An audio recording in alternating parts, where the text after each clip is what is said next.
തദ്ദേശ സ്വയംഭരണ വകുപ്പ് കോട്ടയം ജില്ലാ ജോയിന്റ് ഡയറക്ടർ ബിനു ജോൺ ചൂണ്ടിക്കാട്ടി.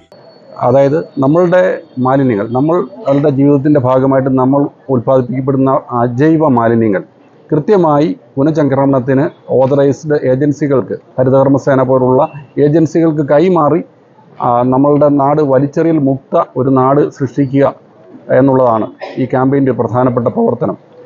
വലിച്ചെറിയുന്ന മാലിന്യങ്ങൾ കൊണ്ട് മനോഹരങ്ങളായ വസ്തുക്കൾ പുനർനിർമ്മിക്കുവാൻ കഴിയുമെന്ന കാഴ്ചയൊരുക്കിയതിലൂടെ പുതിയ അവബോധം സൃഷ്ടിക്കുവാൻ കഴിയുമെന്നാണ് പ്രതീക്ഷിക്കുന്നതെന്ന് കില ഫെസിലിറ്റേറ്റർ ബിന്ദു വജി പറഞ്ഞു. വലിച്ചെറിയുന്ന എല്ലാ സാധനങ്ങളും എത്ര വലിയ വിലപിടിപ്പുള്ളതാണെങ്കിലും അല്ലെങ്കിൽ നമ്മൾ തീർത്തും നിസ്സാരമായി കാണുന്ന ഓരോ പാഴ്വസ്തുക്കളും ഇന്ന് എത്ര മനോഹരമായിട്ടാണ് ഈ കുട്ടി ഇവിടെ ചെയ്ത് നമുക്ക് മുൻപിൽ ഇവിടെ വെച്ചിരിക്കുന്നത്. അപ്പോൾ ഇതുപോലെ നമ്മുടെ എല്ലാ കുട്ടികളും, നമ്മുടെ സമൂഹത്തിലുള്ള എല്ലാവരും ഈ ഒരു മാതൃകാപരമായ കാര്യങ്ങൾ നമ്മൾ ഏറ്റെടുക്കണം.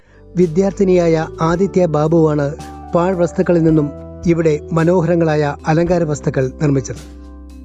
ACV news, Kottayam.